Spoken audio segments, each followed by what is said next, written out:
बाबू साहब के दादागिरी बंद करो, बाबू साहब के दादागिरी बंद करो, दाबीকে ন্যায় প্রদান করো, বাবু সাহেবকে বিহিত ব্যবস্থা গ্রহণ করো। নিশ্চয় আমি এটা কথা ক'ব বিচাৰো, লেপেটকটা চাহ বাগিচাৰ অন্তৰ্গত আমাৰ লেপেটকটা চাহ বাগিচাৰে এটা ডিভিজন আমাৰ মেদলা শাখা আৰু বলাই শাখাত দুটা কালি মৰ্মান্তিক দুটা ঘটনা আমাৰ ঘটিছে। আমি কাম কৰি থকা মেদলা শাখাৰ আমাৰ দচৈ খাৰিয়া আমাৰ স্থায়ী শ্ৰমিকজন কাম কৰি থকা অৱস্থাতে বাগিচাৰ নলাত পৰি পেলাই তেওঁৰ মৃত্যু ঘটে। কিন্তু প্ৰায় 1.5-2টামান কেতিয়া ঘটিছে আমাৰ মেনেজমেণ্টে কোনো খবৰ নাপায়, বাবুৱে কোনো গম নাপায়। এনেকৈ ধৰণৰ মানুহটো পৰি যেতিয়া খোজ বিচাৰ হ'ল, ছোৱালীজনীয়ে দেখিলে, তেওঁ দচৈ খাৰিয়া ছোৱালীজনী দেখিলে যেতিয়া আমাৰ দেউতা অহা নাই ঘৰত, যেতিয়া খবৰ কৰিবলৈ গৈছে নলাত পৰি থকা দেখিছে। তাত বহুত দুখ লগা কথা যে মেনেজমেণ্টে এই কথাটো কেনেকৈ গম নাপায় যে মানুহ এজন নালাত পৰি ঢুকাই গ'ল। আমি পূৰ্বৰ দিনৰ পৰা এটা দাবী ৰাখিছোঁ যে বাগিচাৰ চালানবিলাকত আমাৰ দলং হ'ব লাগে। বহুত মানুহ পৰি পেলাই হাত ভৰি ভাঙিছে। আমি ৰিচেণ্ট ভিজিট কৰিছোঁ, তেতিয়াও আমি কৈছোঁ তেওঁলোক কেতিয়াও কিন্তু এইবিলাক কাম নকৰে, অকল কাম আদায় কৰিব লাগে, কেৱল কাম আদায় কৰিব লাগে তেওঁলোকৰ।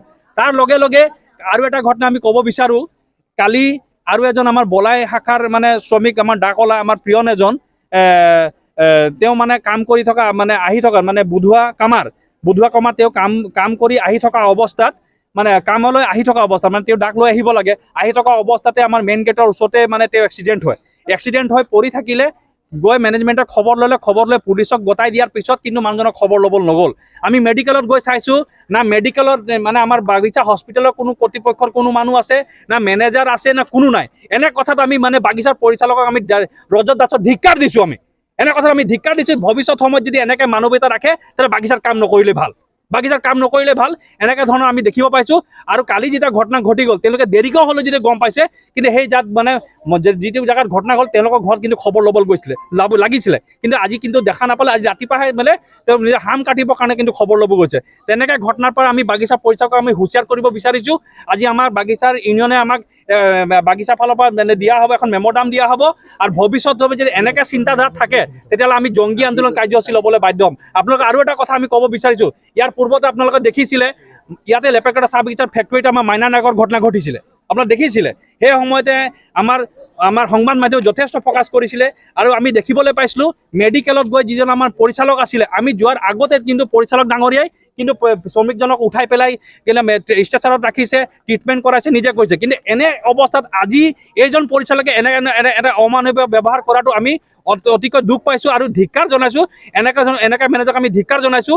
ভৱিষ্যত সময়ত যদি তেনেকৈ যদি আৰু কিবা কাৰ্যসূচীত তেওঁ এনেকৈ যদি মানসিকতা ৰাখে তেতিয়াহ'লে আমি কিন্তু ইয়াৰ প্ৰত্যুত্তৰ দিবলৈ আমি বাধ্য হ'ম। আপোনালোকে জানে যে লেপেটকটা চাহ বাগিচা মেদলা শাখাত দচৈ খাৰিয়া নামৰ মানুহজন কাম কৰি থকা অৱস্থাত এক্সপায়াৰ্ড হ'ল। আচৰিত কথা, যেতিয়া আমাৰ বাগান ছেকশ্যনত থাকে, বাগানৰ ছেকশ্যনৰ নিয়ম আছে যে তাত চৰ্দাৰ থাকে, বাবু থাকে আৰু ডিভিজন ইনচাৰ্জ থাকে। আৰু এই তিনিজনৰ তত্ত্বাৱধানত তাত বাগিচাত কাম হয়। আৰু সেই বাগিচাত কাম হোৱা সময়ত কোন মানুহ আহিলে, কোন মানুহ পলাল, গোটেইখিনি সিহঁতি হাজিৰাক আদি কৰি কিমান মানুহ আছে, কিমান পলাই গ'ল বা ক'ৰবাত গ'ল নেকি, কোনোবা ছুটি লৈছে, এই গোটেই দায়িত্বটো সিহঁতৰ থাকে।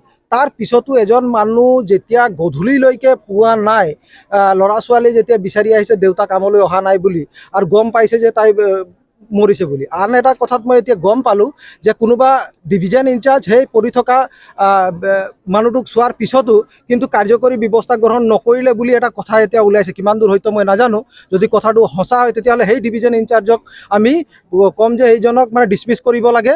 বাবুটোক আমাক ইয়াক মুঠতে নালাগে। আৰু চৰ্দাৰটো আমাৰ, যিহেতু চৰ্দাৰটো আমাৰে মানুহ, যদি তেওঁৰো গাফিলতি যদি আছে তেখেতকো আমি ছাছপেণ্ড কৰাৰ কাৰণে দাবী জনাইছোঁ। তাৰপিছত এইজন পৰিচালকে যিটো দেখুৱাইছে মানসিকতা, যিটো দেখুৱাইছে, আৰু পূৰ্বৰ মেনেজাৰে যিটো মাইনা নায়কৰ সময়ত যিটো মানৱীয়তা দেখুৱাইছে, বহুত আকাশ পাতালৰ ডিফাৰেঞ্চ। গতিকে এইজন মেনেজাৰক আমি নালাগে বুলি ডাইৰেক্ট কৈছোঁ।